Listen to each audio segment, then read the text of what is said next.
My name is Angela. My name is Nicole. And welcome to the Ominous Stitch podcast.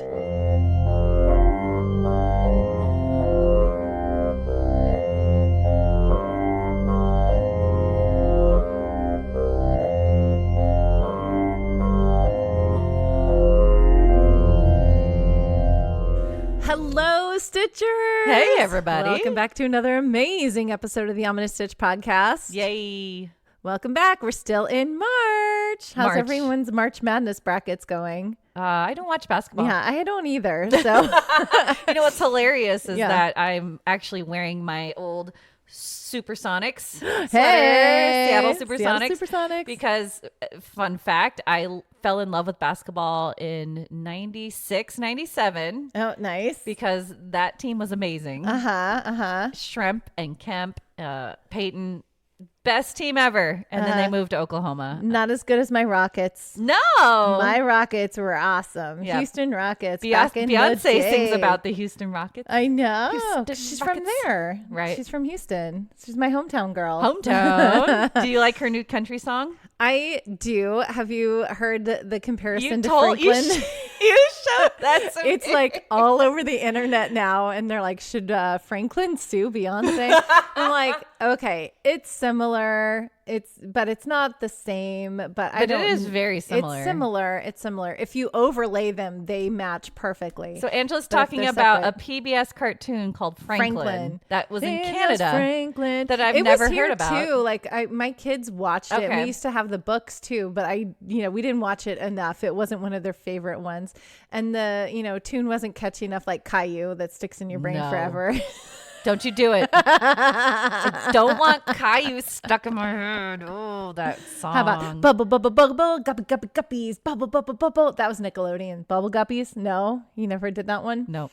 I'm going to trigger so many moms out there. I'm sorry, guys. What about... No, my kids are actually still into SpongeBob. Well, you can never get too much SpongeBob. Yeah. Okay, so this is going back to the Super Bowl, and I told you guys the story when we were flipping back to the Nickelodeon broadcast. And, yes, and the you were watching. You have to firmly grasp it. Firmly grasp it. So this week I was at one of my son's baseball practices, and they were doing a scrimmage, and there was a pop fly going right out to him. He was playing center field, and he was right under it. It went in his glove and it rolled out of his glove. No, the only thing, but I mean, he did hold the play to first. So that was great. He immediately grabbed it, popped it up and held the play to first, which he made up for it. Awesome. Okay. He did great. So it's none of that. But me and my sadistic mom brain was like, you have to firmly grasp it. Firmly grasp it. That's what was going on in my head. And I immediately texted my husband and I was like, okay, so this is what happened. And this is what my brain said. It's crazy what things go on in our brains. Huh? Yeah. No, it was good. So yeah, your kids still watch SpongeBob because SpongeBob is good. I will still watch it. You know, what's funny is I didn't even get into it until college years. And I started watching. I just had friends who loved it. So I would watch it. My kids watch Bluey. Bluey's awesome. Oh, it's Bluey. So fun. I watch Bluey when it's on. I'm like, yeah, we'll watch Bluey. That is a good show because of how short they are. Yeah. And how it helps like a for little the ADD. 11-minute. Yeah. Little 11-minute stories. But they're hilarious. Yeah. They're so good. They're so funny. No, that's a perfect cartoon. I came across a sweatshirt that I'm like, oh my gosh, I have to buy it. It's the grandmas, the Bluey grandmas. Have you seen the grandmas episode? Yes. And I'm like, oh my gosh, my kids would die if I bought that You didn't sweatshirt. Get it? No. Dang. I should. You don't wear a lot of paraphernalia that has characters on it. No, I don't. I'm like very plain. I don't know you're why. Not plain. You wear a lot of nice crochet stuff or knitted stuff. I wear presents that I give you. Yes. When Nicole comes over, I like to wear presents that she gives me. Sweet. I'm wearing one right now. It's so a cute, very pretty sweater. Yeah. I like the colors. Are these my colors? Spring colors. Yeah. Nicole is obsessed with the color thing where you figure out what season you are and making sure that you're wearing the colors that go with your season. TikTok. It's a whole rabbit hole on TikTok. And then, for your FYP pages, for your pages, that's all that pops up on my TikTok now. Because you went down that rabbit hole. Color coding, yes. Yeah. And there's apparently that if I get some money, there is a place in, I think, Koreatown that they do it for you. Ooh. Yeah, but they're brutal. They like roast you. Oh, I'm sure. Yeah. I'm sure. They're like, this color washes you out. Yeah. Oh, do I want that? Do I want to be berated? Yeah. So I'm a spring, although my favorite colors are in the autumn palette, and you're an autumn. Okay. But you know what's crazy? There's this lady, and we're just going off. Sorry, everybody. We are all over the place today, guys. We're just happy to be together. So there's a lady down in, I think it's Texas. I have to look where she lives. She's very famous for her color, matching. Mm-hmm. And she does things where she'll blend it. So maybe you are a spring, but maybe you are like a warm spring autumn. Okay, so I can bring some autumn colors into it. Yes, so it just really depends because you could possibly blend seasons. So because I'm not that attracted to some of the colors on the spring palette. I feel like they're bright, and I know I look good in bright colors. I know, right? Because every time I wear them, I'm like, oh, that looks good. But I'm not that attracted to those colors. Your hair color now, with your complexion, I think will be a more warm autumn now because I have the red hair. Yes, woohoo! I'm changing my colors.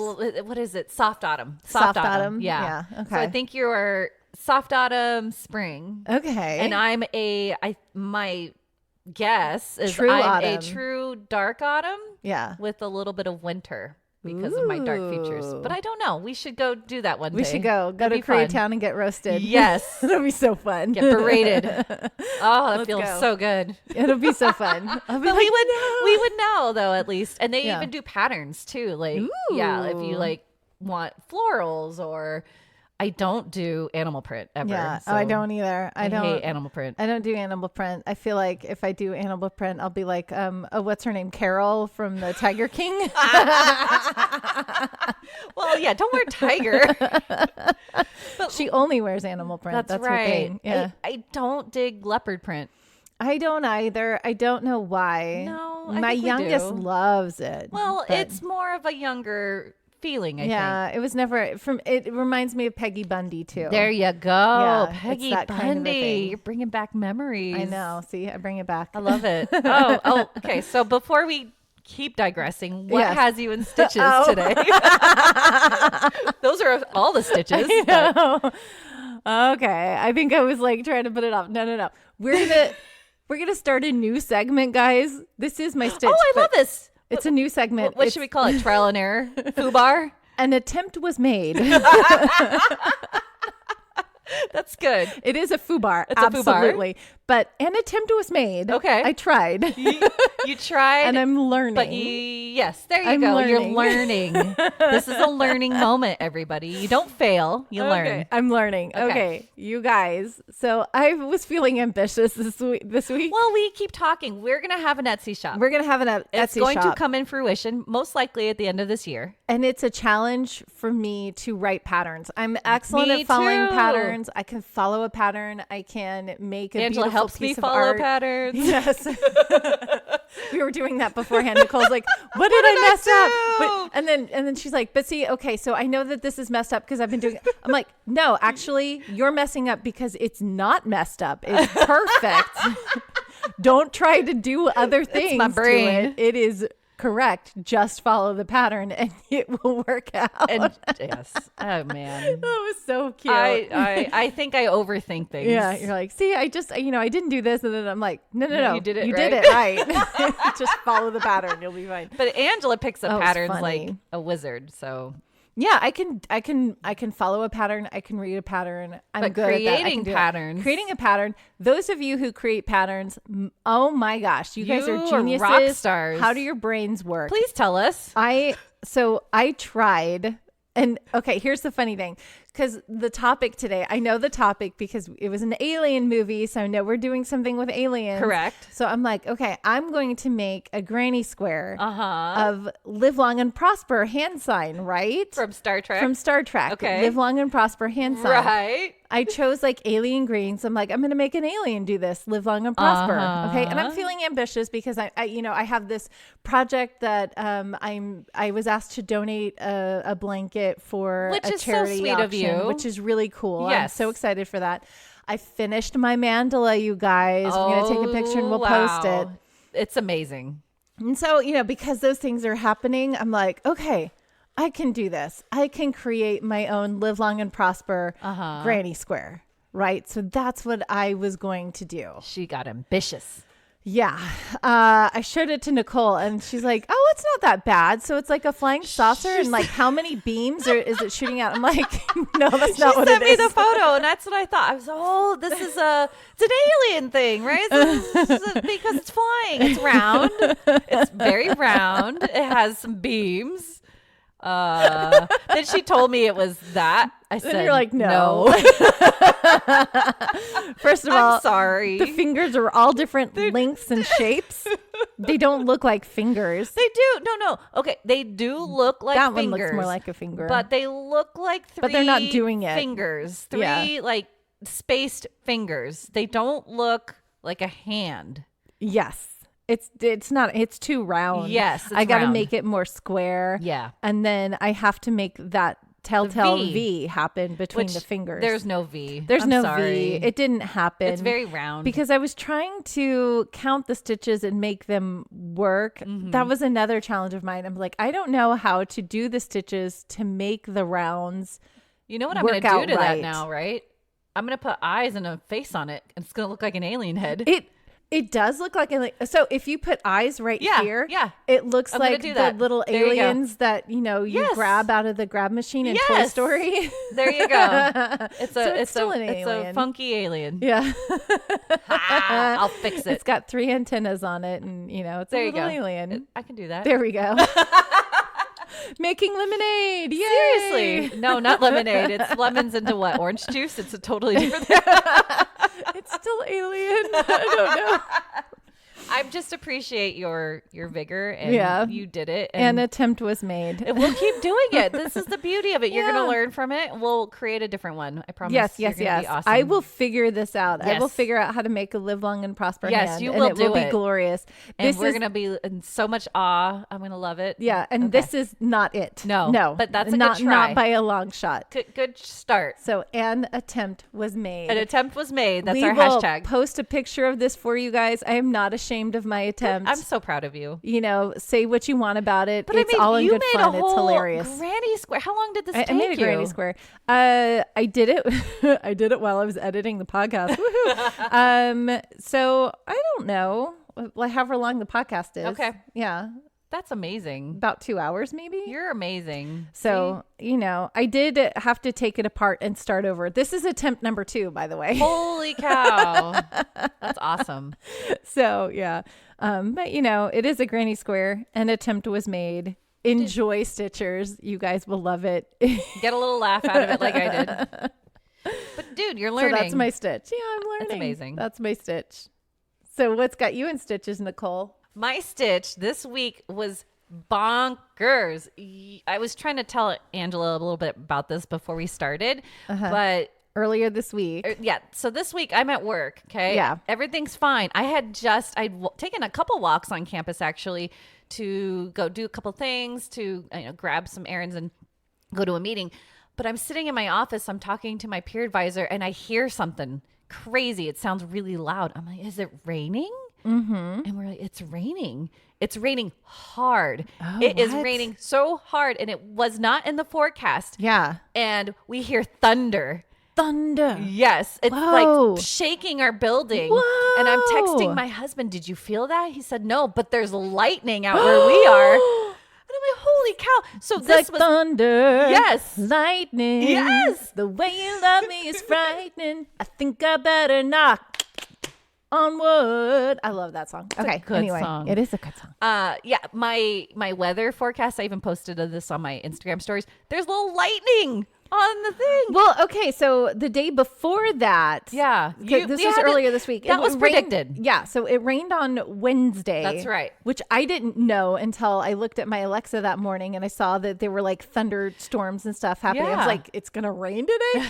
So I sent the kids with umbrellas and they're like, I don't think it's gonna rain because it was sunny when I dropped them off at school. Morning, yeah. And so they left the umbrellas in the car, and then by the time I picked them up, it was full on raining. Yes. So I was like, you guys. Yes, we had that. We had that too. So that was Wednesday. Yes, but that was the only day it was supposed to rain. Yes. But then on Thursday. Unpredicted. Seriously, did you see that? I'm like one valley over from where you were. Yes. So I'm, just about like, I don't know, a half hour or so from where you were. It did not rain at all here. We got emergency alerts that there was flash flooding. What? Yes. That's so crazy. Like, it looked like it was going to rain here, but it never did. Okay. So it came through and swept through where we were. And we're not even that far from you. That's what is so insane. I know. So I thought I felt like a couple little sprinkles. Is that snow? That is hail. Oh my gosh. So I took a video on my way out. There is literal hail. It looks like snow. It's crunchy. It's salty almost. Yeah. On the grounds all over. Wow. Which I've never seen in California. Nuts. Well, it's hailed here. We've had hail and snow on the farm since we've lived here. Okay. You're north of us, so that makes sense. I know, but that's so crazy. It and it's blew crazy my that mind. it did that at your work and not here. Yes. And it would have happened while I was far from us. I know. And it would have happened while we were at my son's practice because he had practice on Thursday. Wow. And it like I thought I felt maybe a couple of sprinkles, but it was enough to be like, is it sprinkling? I don't know. Oh, and weird. That weather pattern so just none of it swept through then. Oh, that's so and weird. it was gone in an hour. Oh, that's so weird. But we had to go outside and our rehearsal hall, there's a river going my god, almost into it. So we had to call our physical plant management people and be like, hey, can you put some sandbags out? Because this might flood. It was crazy. So that's weather's nuts. unpredictable. I had no idea. Yeah. Little storm came through. It just blew my mind. We were so like I couldn't work because it was so loud. What is happening? Yeah. Hail. Oh, that's so weird. Anyway, weather patterns make me excited, apparently. So well, yeah, because it's novel for us. It doesn't happen that often. I love, I always think it's funny when it's raining and I'm in my barn because the barn is a metal roof. Tin? Yeah, it's a tin roof. And so it's really, really loud. I can and I'm see like, that, yeah. I'm like, come on, barn, you're being dramatic. It's not that bad outside. It's just little sprinkles, but it's like thunderstorms in the barn. It's so funny. Okay, I have one little more tangent. Okay. Because it relates to our movie. Okay. And it's freaking me out. Okay. I went to go in my drawer in the kitchen to look for, we've got these really cute, tiny chopsticks. Uh-huh. Kid chopsticks. Yeah. And I eat my popcorn. This is a fun fact. I eat my popcorn with the chopsticks so your fingers don't get buttery. Yes. Okay. And I'm crocheting. And eating my popcorn, right? They're all missing. Where'd they go? Where'd they go? I don't know. My that kids does tie into the movie. Exactly. Oh, that's funny. My kids are. I don't know. We haven't seen them, and I would know because I watch them grab things, and I know when they take things out of the drawers. I'm very meticulous with that. My husband hasn't seen them. Where did they go? I don't know. I've been missing a lot of spoons lately. Right? They're visiting us. Oh no. You'll all get this when we talk about the movie later, time. But we're getting ahead of ourselves. I'm excited to do aliens. I can't wait to dive into story time. I love that. But before we do story time, we do have a Stitch. It's not an alien. It's not. It's not the alien Granny Square because it's not. It's not ready. Eventually, when I have that ready, we'll come back. I'll do an episode. I promise. Even if it's not aliens and I figure it out, I will have that episode ready for you. Okay, but anyway, so I flipped the script and I went back to my beloved Tunisian crochet because I needed a little hug. Aww, you needed a little crochet hug. Okay, and so we're back in the Tunisian land. Awesome! I'm so glad that you're excited about. We're gonna learn the lattice stitch in Tunisian crochet, which is really pretty, and it's a very pretty little spring thing to do. Okay, so I mean, it's very spring. like latticey. Hey. You can make a blanket with this, and then sew in little flower appliques. Don't tell people and have yet. like a lattice wait. thing. What? We gotta get stitching. For that. Okay. Well, we'll get stitching. Okay, are we ready? Yes. Let's get stitching.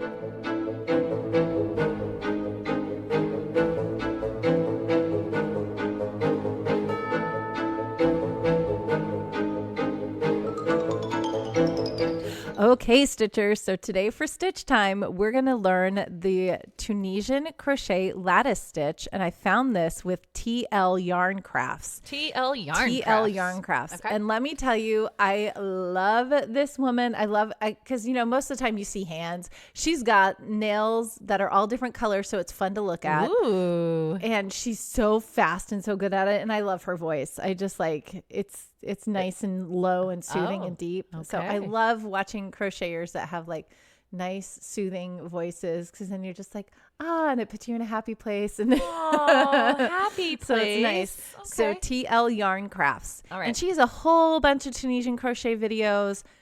She's pretty awesome. So this is the lattice stitch. And basically there's 2 pass rows that you do, and it's the same pass row, but sometimes you start with what they call the Tunisian decrease, or sometimes you just start with the regular simple stitch. So I'm going to show you the basic stitch. So depending upon which row, so you set it up like you would a normal Tunisian crochet. You're going to chain, an even number, or even number plus 1. And then starting in the second chain from your hook, you're going to go into the back loops and load all of the back loops on your hook, right? Okay. That's how we start with the Tunisian crochet, right? Yes. Then you're going to chain 1, and then you're going to yarn over, pull through 2, yarn over, pull through 2, all the way back. So same it's as your the standard forward pass, Okay. back pass for the setup row for the Tunisian crochet, right? Got it. So now we're done with the back pass. We've unloaded all of the loops on our hook. We are going to start the lattice stitch. And so you have simple stitches set up where we have the front bar, the back bar, and then we have the two loops that are on top, right? So we have loop 1, loop 2, but the bars are what we usually focus on in Tunisian crochet. Okay. Front bar and back bar. Got it. So with the lattice stitch, we're going to be kind of making little crisscrosses to make it look like a lattice. Crisscross gonna make you Jump, jump. Yes. Mac Daddy Mickey. Yes. Jump, jump. Thank you. That's, that was junior high for me. Me? Oh, mine was Not junior high. elementary. Yeah, you were elementary with I had crisscross. the cassette tape. Oh, nice. Oh, it was so good. Anyway, okay, memories. Everyone wearing their pants backwards. Yes. Good times, good times. Well, it was your overalls backwards. Overalls backwards. We Yeah. would do the full pants. Yeah. Yeah, overalls backwards, yes. Yes. Full pants backwards Yes. too. Some people would, yeah. Oh, they're so baggy. Weird fashion trends, people. We had to be different. Weird fashion trends. They're all gonna come back. Watch. So, Anyway. I hope, okay, so we had this trend when I was in junior high, Z Cavaricis. Did you know what these pants were? So this was junior Nope. high, this was elementary for you, and I don't was know where in this trend. England. Okay, so Nope. maybe not. Probably not. Did anybody else go through the Z Cavarici trend? These were baggy pants. They were tapered at the leg, and you hammer would pants. No, they weren't hammer Oh, pants. okay. They were different. Okay. So Pirate they were pants? They were kind of. So they were loose around the waist and loose through the hip and through the leg, through the thigh, which, I appreciate that. But then they taper down. And then of course we would have to cuff them and roll them. Yes. Right. That Because was that what was we had the to style do. right above the ankle. Right. But they also had these weird, so sometimes they would have a million belt loops around. Ooh. And you have to, and you could get fancy with how you threaded your belt through the belt loops. Sure. This is kind of crochet, threading the belt through the belt loops. Or they would have these flaps that you would wrap around and button. Ooh. So you'd have these weird flaps covering the front of you. Z Cavaricis. These were the pants that everyone had to have. And they came in all kinds of colors. Anyway, back to crochet. Sorry. Tangent out. Squirrel. Okay.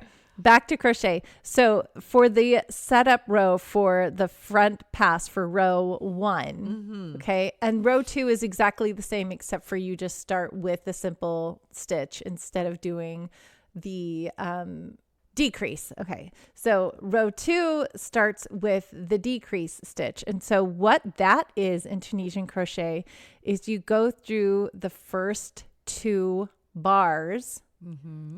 And then yarn over and pull up a loop through the first 2 bars. That's a Tunisian crochet decrease.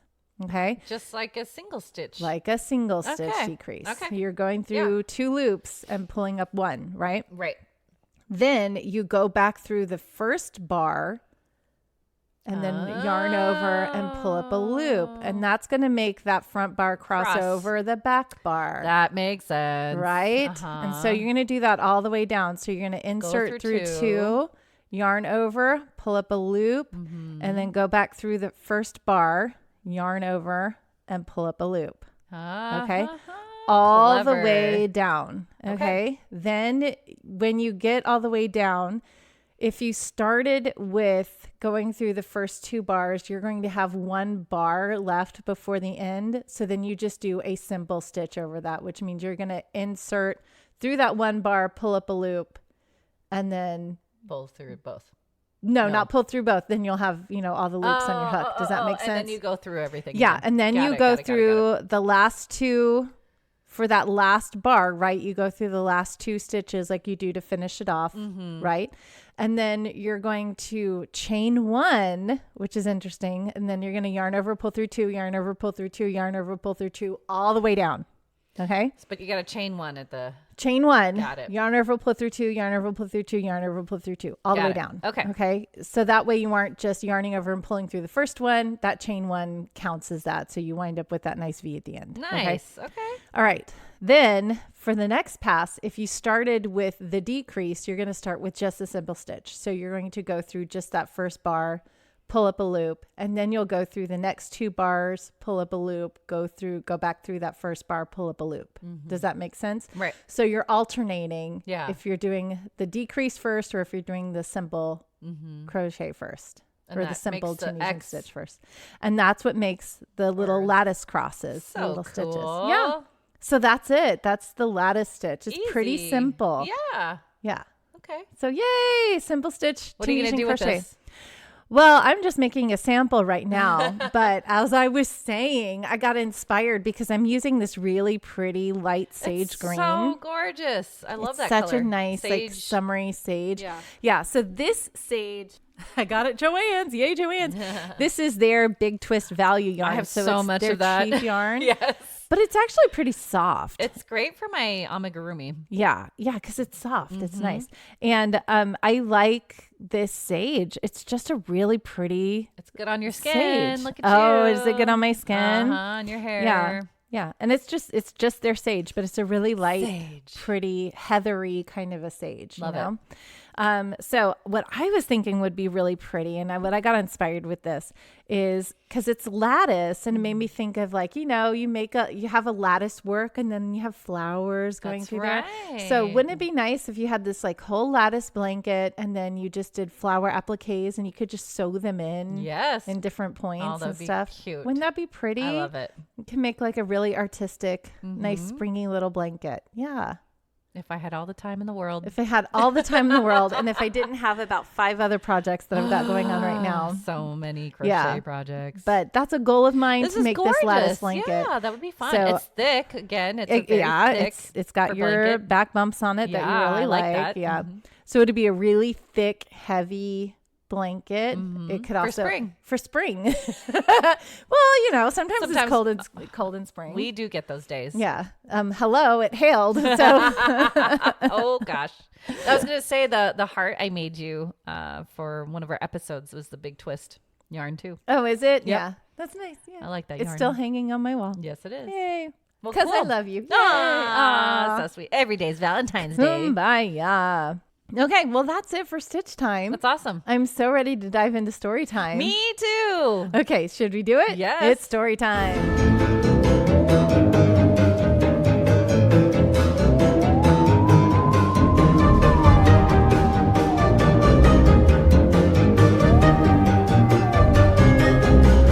I'm late to the party, but apparently Netflix recently came out with a new show called Encounters. Ooh. Have you seen this or heard of this? No, because we currently don't have Netflix. I keep forgetting. But my husband, he's about to break down. He's like, Really? okay, we need Netflix. Because there's a lot of stuff coming on that he wants to see. It's slowly trickling back. Netflix wasn't my favorite for a little bit here, but there are some cool things on there. Anyway, Encounters, go watch it. There's a few episodes in this new show, but one of the cases I'm going to talk about happened years ago, and I thought this would be fun to share with you because I don't think you're familiar with this. Okay. Yeah. I'm not familiar with most things, so I'm excited. And I love that. Yay. I wasn't familiar with this actually, but it takes place in a really cool area that I actually visited. And if I knew about it when I was, second grade, I would have been, but second grade, I don't think I was in these topics. Okay. So second grade, where were you living? So it gives me a little hint. I was in Oxford England. So we're going across the pond. And so if you want visuals and a different approach, go watch this on Netflix. But I am covering a lot of what they talk about in a different way. And if you want our take, keep listening, obviously. I had no idea or heard about this, as I mentioned. So there's a few names for this. You ready? I'm ready. The Welsh Triangle. Woo! Or the Dyfed Triangle. The Dyfed. Or what we're going to title this episode, the Broadhaven Triangle. The Broadhaven Triangle. So what do you think? Give me some thoughts. We're going to Wales. Okay. So I'm guessing that things disappear in this area because that's usually what happens in triangles. You think that? No. Oh, things are appearing? You're going to hear. Yeah. Let's get into it. Okay. So first, as little is known about the origins of Broadhaven in Pembrokeshire, Wales, in the UK. It's a small seaside resort with a very modest population of 1,500 to 2,000 people and has been established since the 1800s. That's basically all we know. So here's a picture of it. It's very pretty. Yes. That's a seaside nice town. Beach. Nice. Little seaside. Yeah. I always love, see all the green pastures? Yeah. I It's miss so that. pretty. I just want to So put like clean. all my alpacas out There there. you go. Aw, have a big place to hang out. So what is now known happened back in 1977. Ooh, good year. Yes. That's the year I was born, people. Yes. Woo-hoo. Did you know, I'm going to go off topic, 1977 apparently was a very big year for UFOs. Woo! Yeah. That's cool. Yeah. But anyway, roughly 450 UFO occurrences were reported to local authorities. What? The largest mass sighting event within the United Kingdom. Whoa. Here's the triangle. Wow. They are, oh my gosh, you guys, this is nuts because there is a triangle and all of them are concentrated in that area. That's nuts. Yes, it mapped it out. This is cool. Netflix. Thanks, Netflix. They mapped out all the occurrences. Oh, that's so cool.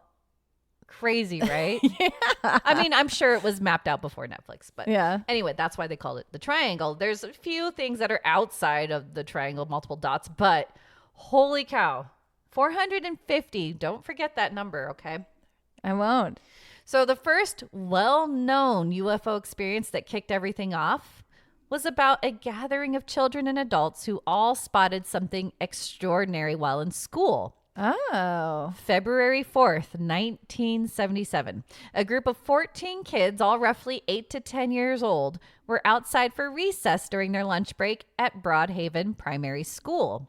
While on the playground, the children noticed something in the air. They all saw a silverish cigar-shaped object hovering only a few feet from the ground. Ooh. Yes, this 50-foot-long UFO. Oh, I was going to ask how big it was. That's big. It's big. Or you can call it a UAP, whatever you'd like to. Yes. Just chilling there, emitting strange pulsating lights, which cast a strange glow over the entire area around it. How crazy. Did any of the kids go up and try to touch it? No. We'll get into I what dare they you did. to touch the butt. That's so cute. Okay. They sat there between 3 to 5 minutes watching the object. That's that's a pretty a long long time. Right? Usually things happen with paranormal or UFOs. It's like seconds and then it's gone. Yeah. Yes. Whoa. Some of the children claimed it actually landed. But here are 2 accounts from students who witnessed the object. Well, I mean, if it's hovering feet above the ground, I can see why it's like, oh, it landed. It's so close. Yeah. Oh, wow. Okay, I'm ready for the accounts. Okay. I'm excited. I'm like already starting to get chills. It's cool. Philip Reese, who was 10 at the time, remembered. Sean and David Ward, who I'll talk about probably later, came running in and said there was something there. So me and some other boys went up to the top of the playing field. We saw something silver and disc-shaped. There seemed to be a door opening from the object. David Davies, presumably meaning Ward, and Tudor Jones saw a figure. They said it was silver. Ooh. The object had a dome on top of it with a light. It was a very dull day, but I did see something. My friends and I asked the headmaster to have a look at the object, but he refused. Well, okay. Thought it was their imagination. Yeah. A couple of my friends saw movement of a figure, but I did not. I was frightened. 2 friends, Tudor and David, were very frightened. Whoa. Okay, next. That's crazy. Yes. Jeremy Passmore, 9 years old, also saw the UFO during lunch break. I saw the UFO when it was dinner time. They call it dinner. Yes. It was silvery green and it had a yellowy orange to red color light. It was a disc at the bottom and a sort of dome on the top with the light on top. It was about 300 yards away. That is not That's so far. close. Yeah. It moved a minute and then disappeared. It did have a noise, but I didn't hear it. We felt very scared. David George wanted someone to go to the toilet with him. Poor kid. Tudor Jones was nearly crying because he was scared he was going to be disintegrated or something. So we all rushed in. Some of our school did not believe us. We tried to make them believe us, but they would not. Okay, those are 2 accounts. The children ran back to their teachers and told them what they all just saw as soon as lunch was over. They all described this same cigar-shaped object with a central dome on top and a red pulsating light. Crazy enough, other children also reported seeing an 8-foot-tall silver alien-like creature. They saw the alien. Some of them claimed to. Some were thorough to state the alien had glowing eyes and wore a silver suit and that it was peering through the windows of the school. Whoa. Now, none of the teachers believed them. This was so incredible that the headmaster decided to separate the children and asked each one to draw what they saw. Crazy enough, all the drawings were very similar to each other. What? Oh my gosh. Okay, we have pictures of the kids. Okay, so these are the kids with all the saucers, and all the saucers are the same.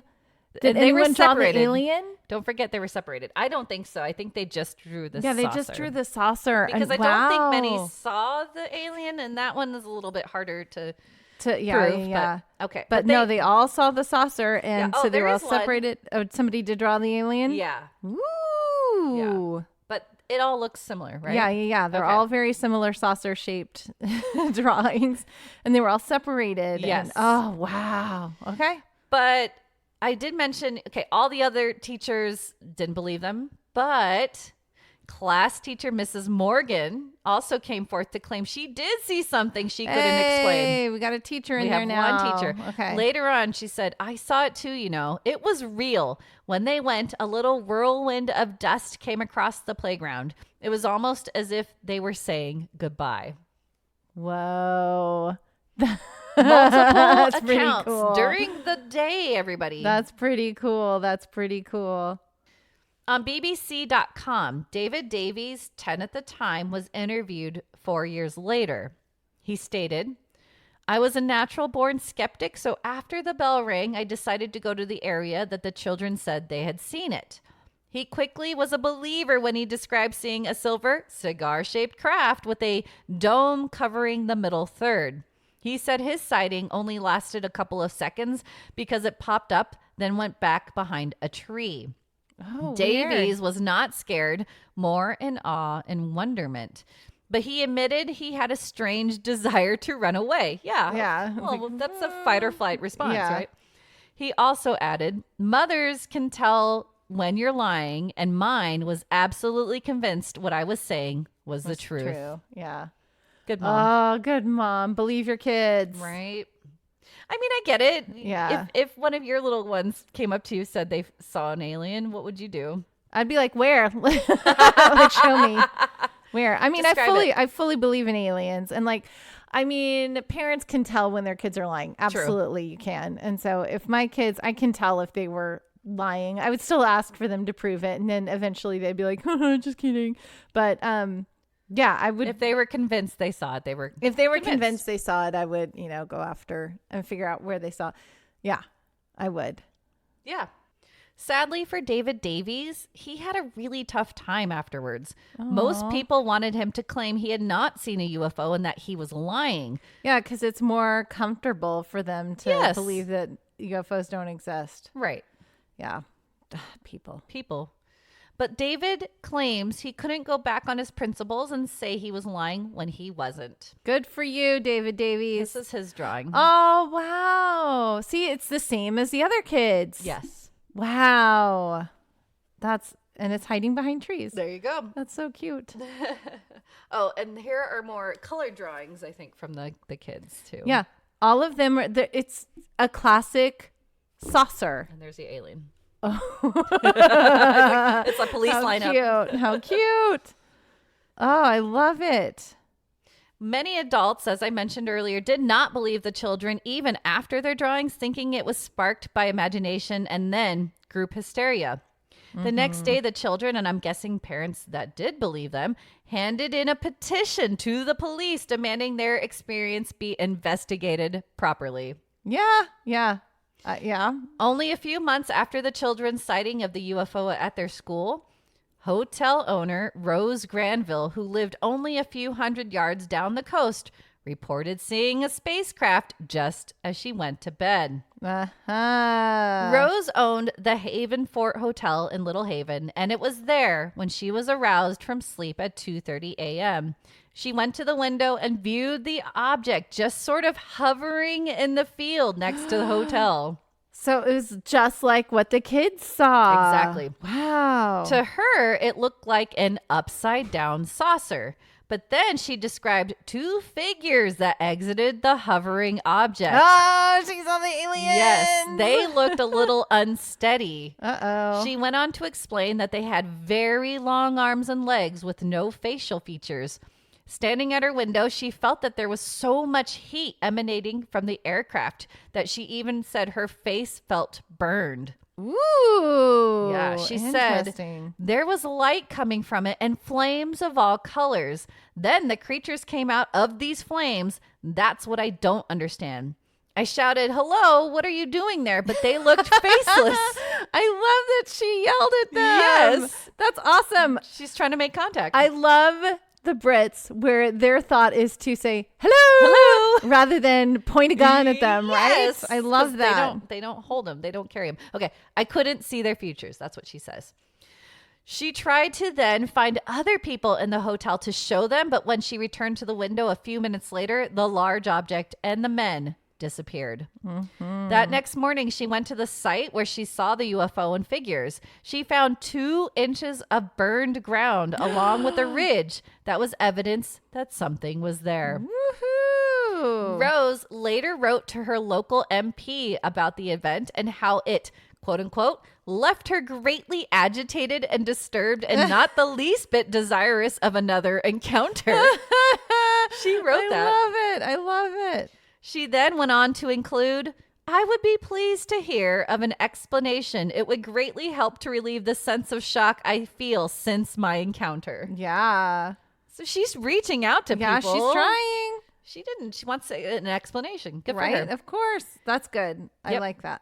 The- I see British, they're so much more sensible than what Americans are about this. I love it. They're doing the right thing.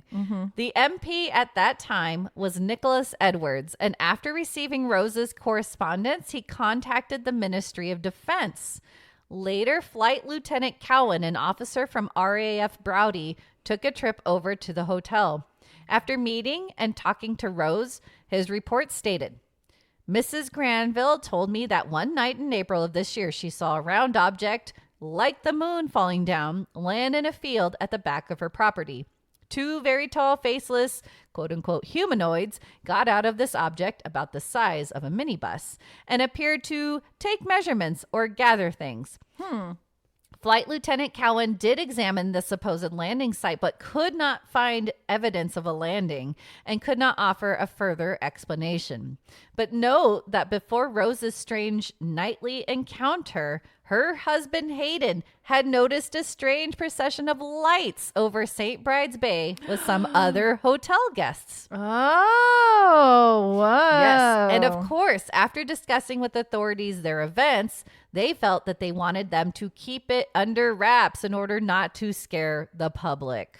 Boo. Boo. We both just like look at each other and like, boo. Yes. No more than 2 months later, Mark Morstan, part of the Coombs family that I'm going to discuss in detail soon, was taking a walk alone around the Marloes Peninsula. Suddenly, he spotted a UFO. Yay! He claimed he saw an upside-down saucer, again, in a glow on a ridge near his house, but then soon heard a rustle in the hedge further down the road. No. No, I don't like this. Oh, no. Yeah. Mark said that the figure stepped out of the hedge. It was at least 7 feet tall. These guys are tall. Yes, they're very tall. Wow. And had a silver suit with a motorbike visor as a face. His initial gut reaction was that's not a man. No way is that a man. It's Bigfoot. No. In a silver suit. Space Bigfoot. Yeah.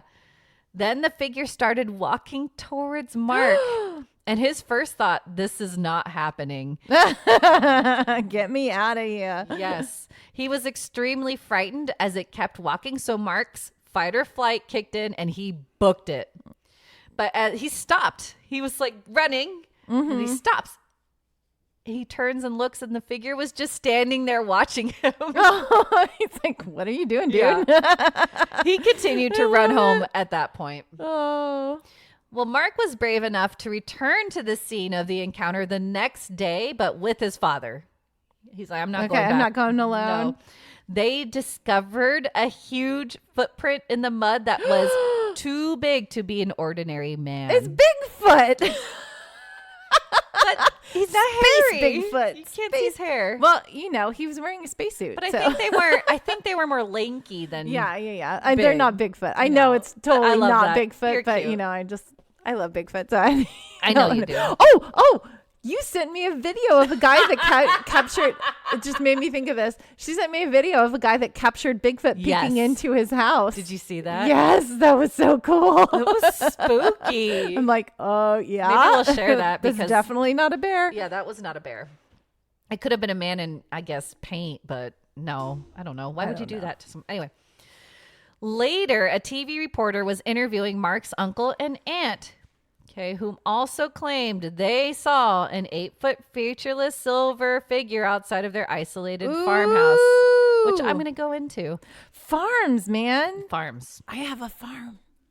They Come visit me, aliens, but don't. I will pee. No. Okay. They called the police, and the officer who took the call from the family later stated, "In all of my 26 years service, that's the most frightened family I've come across."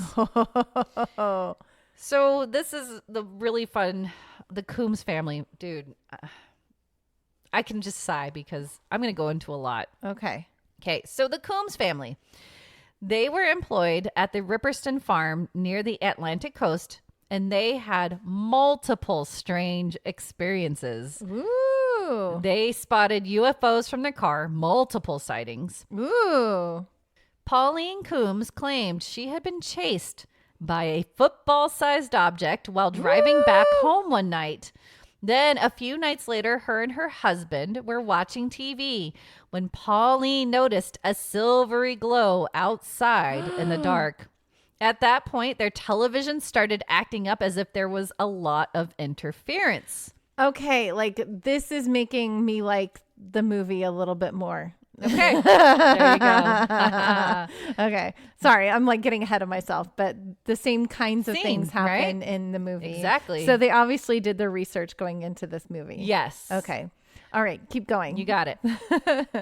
Billy jumped out of his chair and saw something outside the window. Both witnessed a huge space-suited individual a few feet from the window. There are so many people seeing these aliens. Yes, I told you. This is insane. Broadhaven, man. 450. 450. Wow. They described it as human-like as it stood over 7 feet tall, wearing a one-piece silver aluminum-looking suit capped by a square, solid-looking helmet fronted by an opaque black squared visor. They could also see protruding from the helmet a thick, dark-colored pipe that wrapped over his shoulder, or its shoulder. Pauline and Billy were frozen in fear, too terrified to move, and their farm dog, Blackie, circled his tail and whimpered in a corner of the room. After that incident, Blackie refused to leave the house. Oh, Blackie. They experienced constant mechanical disturbances, which included their car and television repeatedly breaking down and having to be replaced. Being a farmer herself, she knew different types of farm vehicles, and she knew without a doubt this was not a farm vehicle. The craft hung out for a little before flying out towards the Atlantic. Pauline and Billy decided to inspect the field where the craft landed and discovered a burnt circular mark in the grass. Same, remember? Yes. Everyone's seeing that. And then like nobody believes. They're like, oh, that's not. I don't. You're can't gonna talk. hear at the end. No one's believing Nobody's that believing it's them. anything. Yeah. Then a few weeks later, in May of 1977, Pauline was standing in her kitchen window and saw what looked like a UFO land in a field towards the coast. She estimated it to be 400 to 500 yards away and was resting on a tripod configuration. The silvery craft was about 14 to 20 feet in diameter with an antenna jutting out of the top of it. Not only did Pauline and Billy have experiences, but their children as well. They were in a field near to the beach when a large silver-suited figure walked past within 12 feet of the children. Oh my and they gosh. were unfazed by the children. Oh my gosh. But did the kids see it? Yes. And what did the kids do? They told their parents. Did they like... But it walked by and then they ran back in, I'm oh guessing. My gosh. Dear, I would... What do you do? What I'm doing now. It was so calm that they just like... They're like, hi. Hi. Peace, I guess. Like, okay, see, they aren't trying to hurt anybody. No. Because obviously they would, if they didn't want witnesses and those kids are right there, easy targets, they would have done something. Exactly. I don't think they're trying to hurt people. I think they're inspecting. I don't know. Yeah. On another occasion, the children witnessed 3 hovering UFOs in the same field where they saw the lowest craft drop a metal ladder in which a figure descended along with a bright red fluorescent box. Ooh. Once the UFOs flew away, the Coombs children booked it to the field to find that box, but were unsuccessful. So I don't know if they took something from the box and brought it back with them. Who knows? What's in the box? What's in the box? Full circle. But that following day, blotchy red patches appeared on the arms and legs of the children. Whoa. Yeah, they were known not to have any type of allergy and often played in that long grassy fields that surrounded their farm. So what happened? They're releasing the measles. I don't know. Or there's some radiation coming off from the ships, I'm going to guess. Yeah. How long did the patchiness stay on the Doesn't kids? say. We know? Okay. No idea. But it did show up out of nowhere. And that happened in the movie too. Yes. Get this. Okay. The Coombs livestock had a part in the UFO sighting. This is insane. Cows. Once the UFOs appeared to the family in the 2 fields, the herd of Frisian cows they raised absolutely refused to enter either field, and the milk yield was down by 15%. Whoa. The cows were like, nope. Yeah. Wow. Then one night, Billy Coombs was tending to a couple heifers in the milking complex where they were housed for the night when he thought he wanted a spot of tea. Billy left the shed, locked and secured with the gates bolted, and this was about midnight, and then he made his way up to the farmhouse. Once he made it back to his door, he heard the phone ringing and went to answer it. It was a pretty pissed off neighbor farmer who was yelling at Billy to quickly get to this farm because his cows were eating his crops. Billy's cows were out and eating the crops, even though he just locked them in the barn. Correct. How? So Billy was shocked to hear this because he had just left his cows all locked and secured in the milking shed less than a minute ago. Yeah, how? A minute. They couldn't be his cows. This neighbor farmer wasn't having it and was adamant they were Billy's cows. So Billy's like, I'm going to prove you wrong. So he told his neighbor to wait while he double-checked the herd. When he opened the shed, he was shaken. All 158 cattle that he had just checked on. Oh my gosh. Were gone. Oh my gosh. Gone. No cows, no living soul. How did they get there in a minute? Was inside the shed. Okay, so I'm assuming that like the shed is not on the border of the neighbor property. No. It wouldn't make sense. So the cows in less than a minute had to like. Cows are fast, but they're neighboring not that farm fast. was over a mile away. See, there's no way. With hedges and shut gates as obstacles. How? Nicole. Isn't that crazy? That makes no sense. No sense at all. I wish that I could see the cows just like levitate over. Wormhole. Oh my gosh. Yeah. That 1 would minute. freak me out so bad. What happens if your alpaca disappeared like that? What happens if they were in the neighbors like a mile away? I would be crying. Right? I would that's so far away. A mile away in 1 minute. 1 minute. There's no way. There's no way. There's no way. Not like there's no way. I can't do the math because we know math is not my strong suit anyway, which is probably why I can't do the live long and prosper granny square because it's too much math. There's a TikTok where it's crocheters. Why aren't we good at counting? We're not. We were having that issue earlier today. We couldn't count. Why I'm like, are I we don't good at know. counting?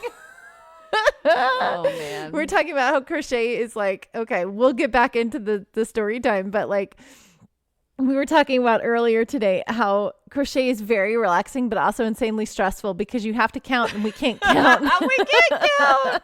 That's terrible. Oh my gosh. Well, anyway. So Billy returned to the phone, speechless. The math makes no sense. No, and he apologized profusely. Yeah. He had to wake his sons and brought them with him to herd all the cattle back to Ripperston Farm that night.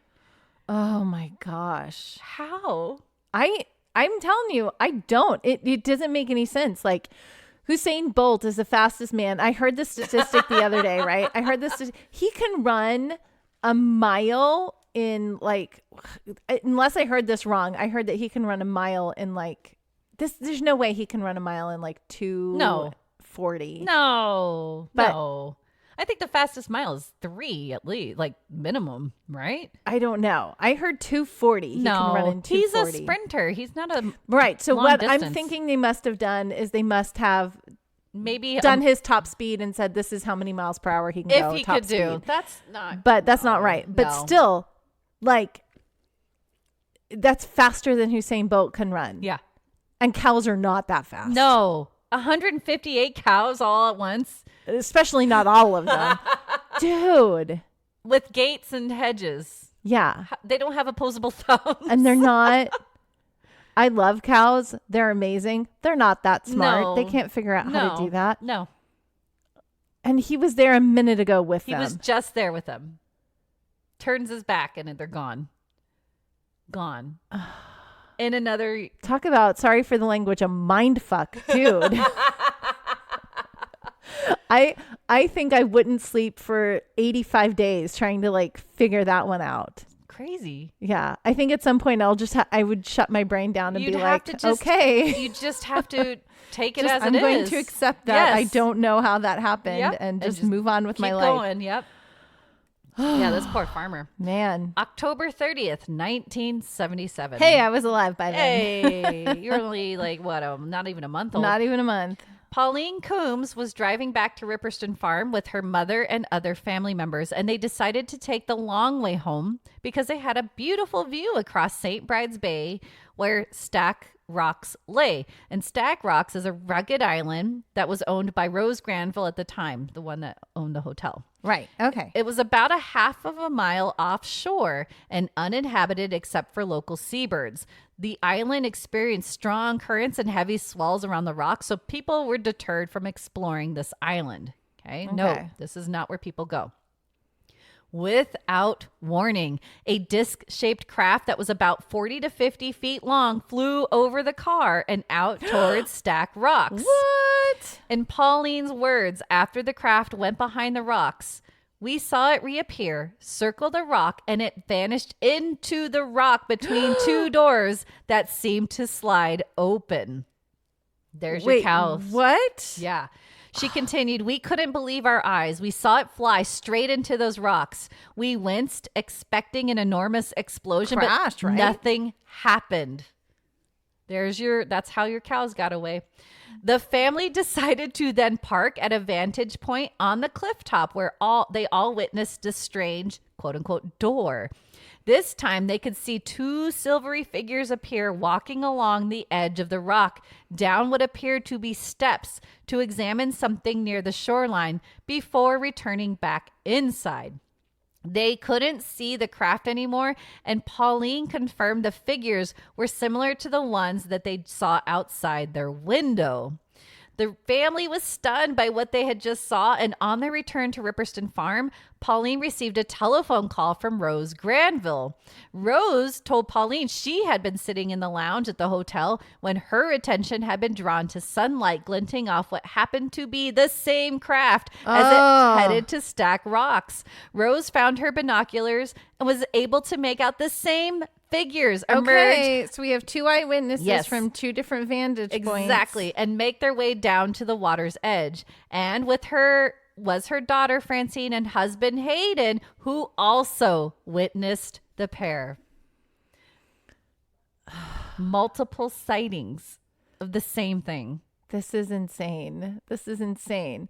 And like, okay, so what this triggered in my brain just now is that, so I think why we're so scared is we don't understand the physics of how these beings move and work. And I said this on the podcast before, it's the Neil deGrasse Tyson thing of him explaining that we are 1% more intelligent than monkeys.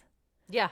And these are the 1% more intelligent than us. So to us, monkeys have the understanding of like a toddler, and we know so much more than they do. And 1% higher than that, we are the toddlers for these aliens that are coming to visit us. Seriously. And so I think that's why it's so scary, is because it's really beyond our comprehension how they do these things. Yes. But like, how do they do these things, Nicole? How did they not hit the rock? Know. How did it's it disappear? So how are they just there? They have control of time and space. So obviously they're going to be able to do anything they want. So that's just so accept it. Nuts. The media was quickly involved with the stories. So that was my last big story, Ken. So now media is like finally catching on, like, okay, Yes. there's a lot happening. There's a lot happening. Randall Jones Pugh, he's a local ufologist and member of BUFORA, the British Unidentified Flying Objects Research Association. So he's spreading all this, and it caught the eye of international media. He was interviewing eyewitnesses and reaching out to various news outlets on his own. So he was the one spreading everything, trying to get people aware of what's happening in Wales in this Broadhaven community. Yeah. Of course, skeptics came out of the woodwork per usual. Mm-hmm. They claimed the whole UFO spiel was a hoax. People donned silver suits that were in use by a nearby oil refinery. That's what they were claiming. Uh-huh. Some of the people involved in this hoax supposedly did come forward in the 1990s, like 44-year-old Glenn Edwards, admitting he had wandered around the area in a silver suit in 1977 as a prank. He went on to state, "Alien sightings were all the rage, so I took a stroll around for a bit of fun." But Rose Granville insisted she was not subject of a hoax. She is adamant that what she saw was definitely humanoid. But note, the pranks happened after the sightings. Yeah. Yeah. So, yeah, they heard about all this. They're like, we're going to, jump yeah, on it of course, because they're people. And they're Yes. like, oh, let's dive in on the hoax. So there because were they have to people- like explain it away. Yes, and so not- there were people being stupid, but this, again, was after everything that happened. Then some say the school children confused a sewage tank as a UFO. However, many of the children that saw the saucer came from farming backgrounds and would have been familiar with that type of machinery. Right. Yeah. They're not dumb. They're young, but they're not dumb people. Yeah. Stop trying to explain it away. Yes. UFOs are real. Someone claimed that the object at the school was just a helicopter, but if it would have landed, it would have been super noisy. The teachers and everybody would have heard this, and the trees would have been somewhat damaged. They were not. Yeah. Yeah. And A helicopter does not look like what the kids were drawing. It wasn't a cigar shaped. Yeah. Helicopters have, things that silver and look They exactly. have propellers has on a the tail. top. Yeah. No, dumb. Okay. A Dumb. former U.S. Navy sailor claimed the silver suit figure was in fact a member of U.S. military personnel wearing their standard fireproof uniform, and that the UFOs were just new Harrier jets flying over. Yeah. Flying and hovering. The military trying to cover it up in the trees. because we now know from the military, like from our own, right. we acknowledge that UFOs exist. That UAPs. is a thing. Yep. UAPs. Yeah. So we acknowledge that they are real and they exist. And this is all covering it up back then because we didn't want to scare people. But like, they thought that people would go into mass panic. What's insane again? Don't forget 450 reported sightings of something unknown that 1 year. There were just not enough manpower to get to all those reports. So people were calling in, but those are the big ones I told you were the only ones that were actually researched and tried to, debunk. Right. That's just too many to be a hoax, right? Yeah. Too many. I fully believe it's real. That's crazy that it was all happening in 1877. Yes. Like in that one they little were area. doing something there. They were getting measurements. They were getting something. And I don't know why that area was super important. No idea. Maybe this happens something in the future. We will never know why that area was important to them. We might. Who knows? Maybe they know what's going to happen. I don't know. Lastly, the 40th anniversary of the school sightings was organized by Emmeline Williams, part of Swansea UFO Network. When he was asked if he thought it was genuine, he said, "One child can lie, but can a whole class? Over 40 years, at least one of them might have come forward to say they made it up, but they haven't." Apparently, Williams described that children at Hubberston School in Milford Haven also saw a UFO on the same exact day, which is roughly 7 miles to the south of Broadhaven. Whoa. And like, I feel like, have we covered it before? I feel like that we've either talked about it before or I've seen something about aliens coming to a school and the there's kids some talking more about it. Yeah, there's a lot more of those. There was one in Africa that I'll cover probably at some point. That was a big one. That was more in the 90s. In the 90s. Yeah. Wow. But I feel like this was in America in like the 50s. It could have been like Great Britain in the I don't know. I don't remember. But there are a few. But they come visit kids probably because kids aren't going to shoot at them right away. They can like get their work done. But oh my gosh, the thing that gets me is the alien just walking 12 feet away from the kids and just like doing his own thing.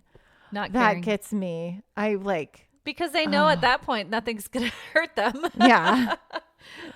So there you go. The Broadhaven Triangle. I love it. I love it so much. What are they doing? What were they studying? What were they thinking? Maybe someday eventually we'll get to know a little bit more. Who knows? But oh my gosh, if you could just like communicate with these aliens and learn a little bit about what they know. I don't think my brain could handle it. Well, I don't think we can comprehend anything. We can't comprehend anything. That's why. So they're probably just like, it's, stop, just calm down. We're going to do our thing. You're fine. Don't worry about it. And we're just going to go do our own thing. Who knows? Maybe they're trying to take care of us. Who knows? I feel like it because they tend to show up. Like you said, we're puppy dogs. We're toddlers. We're toddlers. Yeah. I feel like that we are their little nursery project. Yeah. I mean, they do show up anytime we have like big catastrophical things. Yeah. 1970s. But Vietnam War was before, right? Yeah. Yeah. So what was happening in 77? I don't know. I think they were born. I was born. It's me. You're supposed to go to Texas, everybody. I'm the problem. It's me. No. But yeah, it's all about me. It's gonna be me. No, but yeah, I don't know. It's so cool. I love aliens. It's so fascinating. Yeah. Yeah. It's so cool. It's not a hoax, everybody. It's not. I just think that it's incredibly arrogant and naive of us to think that we are the only intelligent life form in the insane vastness that is the universe. Yeah. There's no way. No.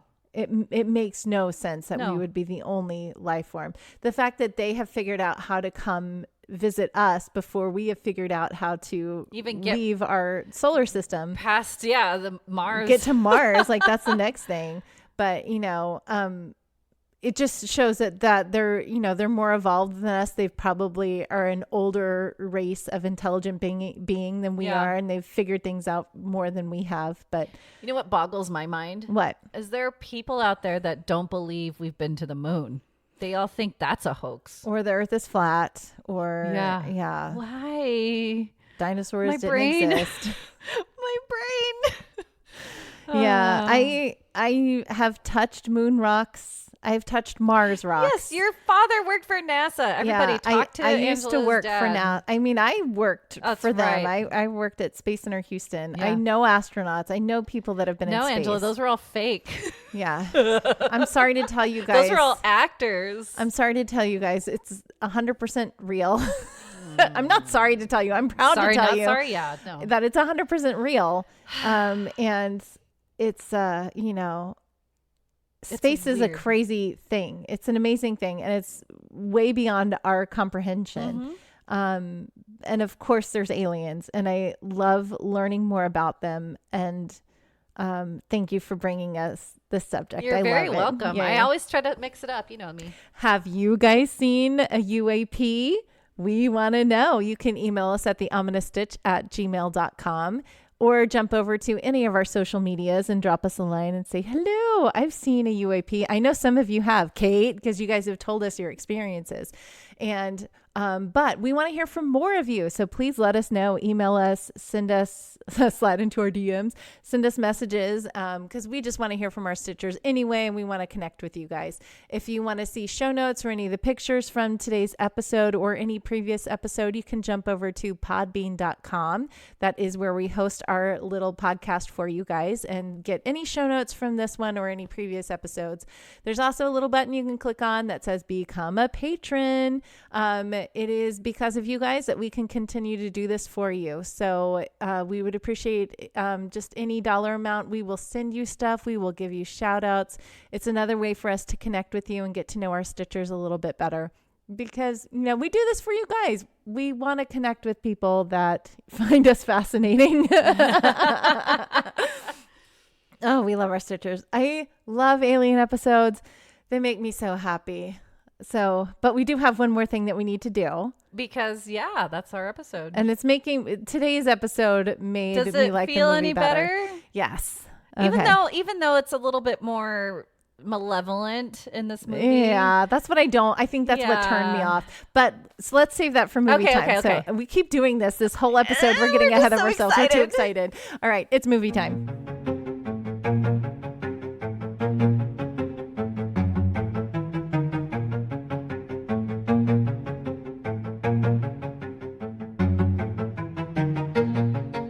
This week's movie review, Dark Skies, released in 2013, IMDb rating 6.3 stars, synopsis. As the Barrett family's peaceful suburban life is rocked by an escalating series of disturbing events, they come to learn that a terrifying and deadly force is after them, one which may have arrived from beyond the stars. Peaceful suburban life? My foot. The husband was like, they were fighting all the time. The husband was all upset because he lost his job and he was too prideful to ask for help or do anything. He kept lying to his wife. So they were having issues and fighting until he finally got the job. And then he's like, everything's wonderful. Oh, everything's good. Right? I'm like, dude. And the kids. Come on. Having a teenager. Oh my gosh, that was so icky. Yep. I'm like, I know that stuff is coming up for me because 13-year-old hang out with older kids. I'm like, don't hang out with older kids. Yeah. Hey, guess where this? Because for me, I've been to Universal so many times and living in California, I always try to guess where things are filmed. Yes. That's my thing now. Guess where this was filmed? Where? It was in LA, but the College of the Canyons. Really? Yes. That's where I live. Yes. It was filmed right here? Yes. Oh, let me see if I can give you. Interesting. They do film a lot in my little town up here. Okay. Yeah. Los Angeles and Valencia, California, College of the Canyons. Wow. Neat. Because it looked like at the beginning, it almost looked like a Universal set, right? Yeah. Like there's this happy suburban neighborhood. Right. Everybody's outside, walking, running. It's like safe and peaceful, quote unquote. And so I was like, that has to be a backlot. So it could have been, but most of it was around your area. Up here. Wow, neat. There's a little filming town. They film, there's all kinds of things. So Disney is opening a Disney ranch up here. Yeah. They film a lot of stuff up here. A lot of Westerns were filmed up here, like in Plaza Rita Canyon, or Vasquez Canyon. They do a lot of alien films up there, and that's about 15 minutes away from me. Yeah. My husband loves it up there. Yeah. And you guys have an idea of where I live now. But yeah, they film a lot in my little town because there's a rule in Hollywood, 30-mile radius. We're in that 30-mile radius. It's a lot cheaper to film here. Exactly. And so a lot of suburban locales happen here in Santa Clarita, where it's cheaper. So that's where my mind was when I started the movie. But yeah, this family was not. But I think that's what they were getting at, that suburban life is never what it seems. It's not all sunshine and roses. Never. Yeah. Never. But for me, I've seen this before, but rewatching it, I kind of liked it more. I was telling Angela that when I first saw it, I think I had the same reaction as her. Like, oh, come on. The aliens are really... Yeah, the aliens are... Oh, yeah. So spoiler alerts, everybody. Just go see the movie before you listen if you want, no spoilers. Yeah. But yeah, the aliens are doing what they quote is experimenting. We're, again, little rats, basically.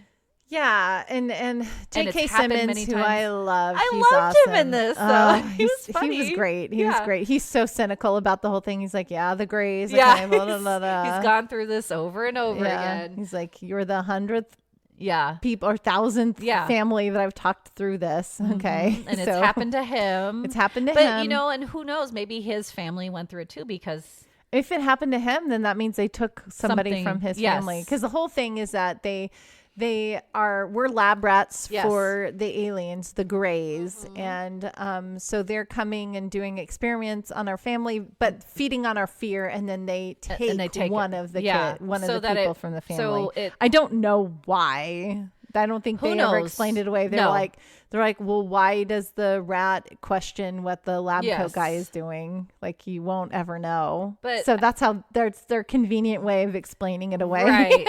And how the way they do it so that I think they don't get caught or people don't believe them, which...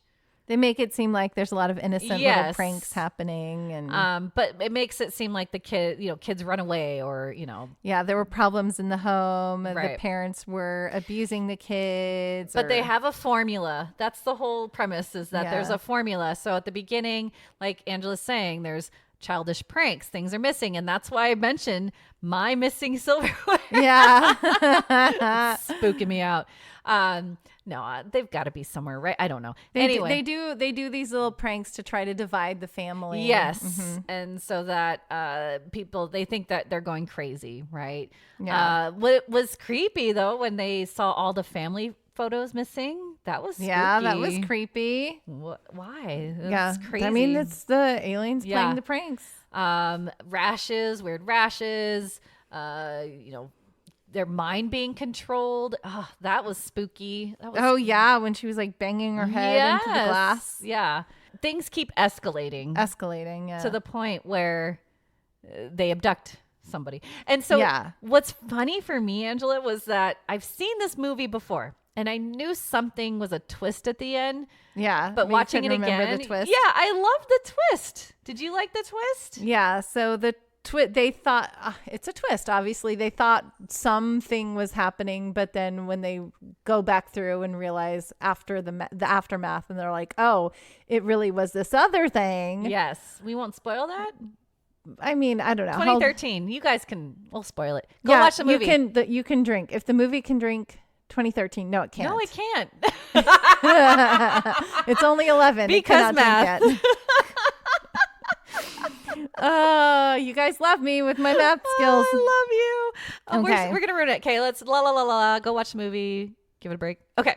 Come back. So they believe that it was the youngest that was going to be taken because he started showing drawings. He started going crazy. Like things. Yeah, he was talking about seeing who he called the Sandman. Yeah. So they believe that he was going to be abducted because that's what J.K. Simmons told them, his character. It's the family member. They usually take the family member who sees who's being affected the most. The alien first. Yeah, who sees the alien first. No. And they thought it was their youngest kid that had seen the alien first. but their older kid had been seeing the alien since his he was whole a life. baby. Yeah, since he was born. Yes, he was chosen. sick, and he was chosen from then. So. And I didn't piece that together for the second time. Oh, you forgot. I forgot. I completely wiped from my memory. Yeah, they're very subtle about it. So I mean, that was, I guess, a fun twist. I don't know. I like the twist. It's fine. It's still like, you're like, oh, I don't know. For me, I think because I was very distracted while I was doing this, I'm like, I was watching the movie and I was like, I had a busy day when I was watching the movie. I'm like making dinner and I'm trying to do all these things and work on the blankets while I'm watching it. And I did the trick that you do with having the subtitles going. So the subtitles are going. Yes, you can read what's happening. Yeah, I love that. And I'm like, okay, spooky things are happening, rashes. Okay, blah, blah, blah. You know, I'm just like taking in the information rather than like sitting down and focusing on the movie. Yeah. So I think that was my thing. It didn't hold my attention enough to make me want to drop everything that I was doing to just focus on the movie and watch it. It was predictable in my view. Yeah. And so when the twist happened, I was like, oh, okay. Yeah, I see it. Cool. Aww. And then that was it. That was my reaction. It wasn't like, ooh, mind blown, you know. I appreciated the spookiness of it. It made it so I understood why after what happened, why they continued the story after that. Exactly. So I was like, oh, because they wanted to show the twist. Okay. But here's my question. Cool. So they move into an apartment because that's what J.K. Simmons did. You're surrounded by people. It's harder to get to, apparently. But I feel like the little kid was seeing them so much. Isn't he going to get taken at some point? Like, well, I mean, they're never going to be left alone. Yeah. Wasn't that the thing? I think so. Is that they can just come back and mess with that family anytime they want because that family was already chosen. Marked. Yeah, they're marked. They have the implants so they can take them over whenever they want. Right.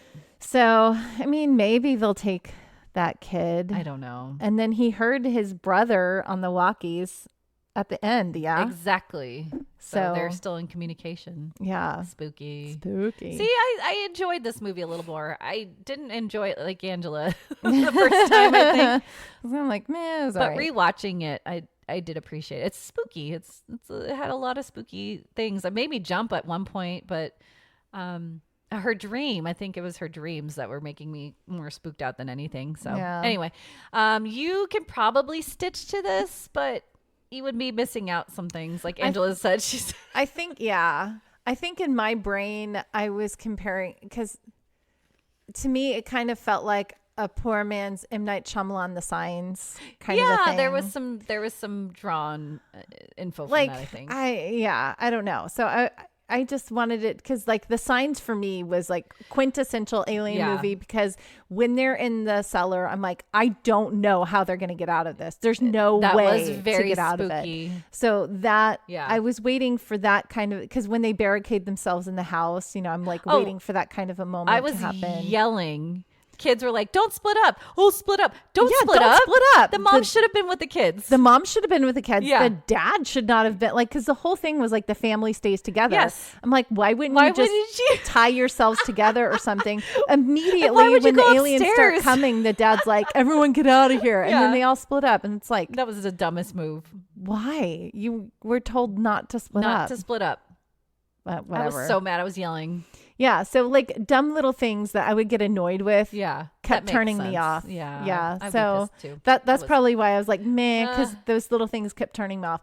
But what made me give it more stitches as we went along with what you were describing, they threw a lot of those things in. So you could see they really did their research about what happens when people are visited. Yes, I agree. There's the younger son has that weird rash that shows up when he's at the pool, which is like the kids that got the rash after they were in those were at the pool. I think they look like grab marks. Were they grab marks? It looked fingerprints? like fingers. Okay.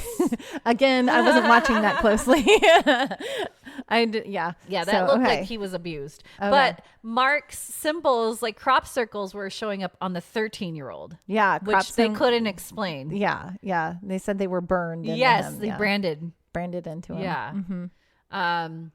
But yeah, it was just, it felt so cringy when it was all about the parents being accused of accused of child abuse, and then the dad being cringy with the fighting between the mom and the dad. I'm like, this is unnecessary elements. I understand now because the whole gaslighting her. Yeah, the whole point was to divide the family. Right. So they were showing elements of why everyone was getting separated and not coming together and functioning as a family, so that the payoff would be when they do come together. Yeah.